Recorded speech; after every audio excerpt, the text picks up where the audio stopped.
కావలి పట్టణంలో tailors day సందర్భంగా కావలి tailors association ఆధ్వర్యంలో శనివారం భారీ ర్యాలీ నిర్వహించారు. కావలి ఆర్టీసీ డిపో సమీపం నుంచి ఏవీఎస్ కళ్యాణ మండపం వరకు యూనియన్ నాయకులు, దర్జీ కార్మికులు భారీగా పాల్గొని ప్రదర్శన చేపట్టారు. ప్రభుత్వం దర్జీ కార్మికులను కూడా గుర్తించాలని నినాదాలు చేశారు.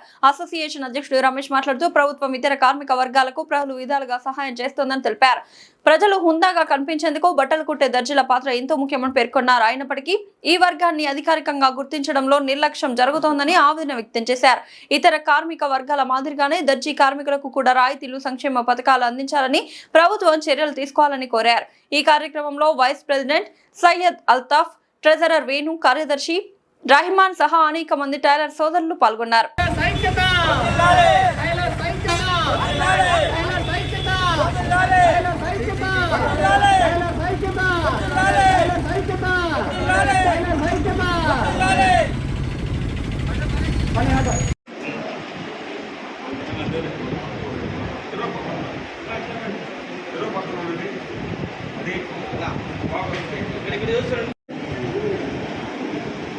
అందరూ ఇటు అలాగ ఉండాలి. నా వెయిట్ అన్న, వెయిట్ వెయిట్ వెయిట్. ఓకే.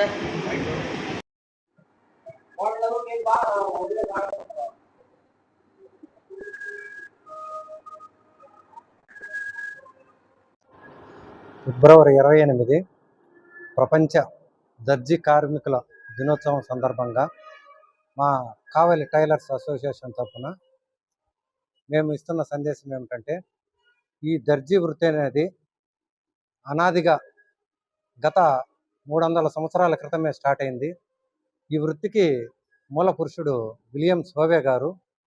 అతను కనిపెట్టిన కుట్టు మిషనే ఈరోజు ప్రపంచం మొత్తానికి, ఈ అధునాతన ప్రపంచానికైతేమి మనిషి ఇంత నాగరికతంగా కనిపిస్తున్నాడంటే కేవలం అది దర్జీ గుండ. నేను ఈ దర్జీ వృత్తి అనాదిగా వస్తున్నప్పటికీ ఈ దర్జీ వృత్తిలో బ్రతికే వారు మటుకు నానాటికి బాగా ఇది కుటీర పరిశ్రమ లాంటిదే అయినా దీంట్లో ఎదుగులేక చాలా మంది ఈ వృత్తి కూడా మానేస్తున్నారు.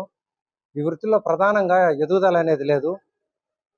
ప్రభుత్వ పరంగా మా చేతి వృత్తుల వారికి అనేక ప్రోత్సాహాలు అందిస్తున్నప్పటికీ ఎందుకనో మరి ఈ దర్జీ వృత్తిని మాత్రం పెద్దగా పరిగణనలోకి తీసుకోవడం లేదు.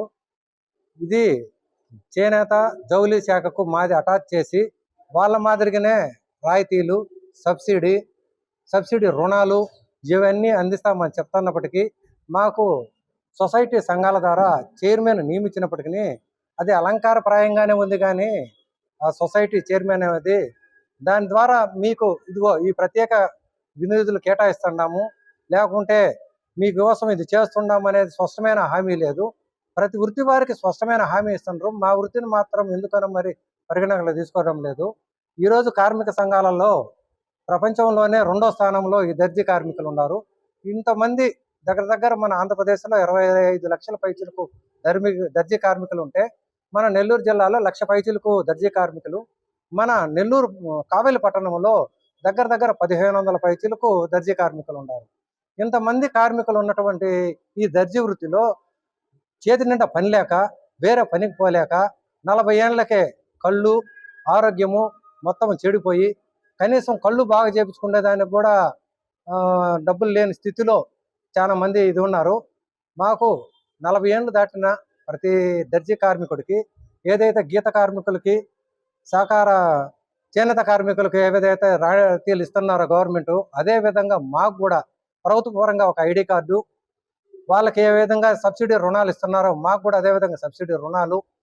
ఈ రెడీమేడ్ గార్మెంట్ ప్రోత్సాహం అనేది లేకుండా మా సహకార సంఘాల ద్వారా అయితేమి, ఈ ఫెడరేషన్ ద్వారా అయితేనేమి డైరెక్ట్గా మాతోనే గవర్నమెంట్ డీల్ చేసి ఆ సబ్సిడీ రుణాలు కానీ, మాకు అందాల్సిన ఈ సబ్సిడీ కరెంటు కానీ, సబ్సిడీ మీద లోన్లు కానీ ప్రభుత్వం అందిస్తే బాగుంటుందని మా ప్రగాఢ విశ్వాసం.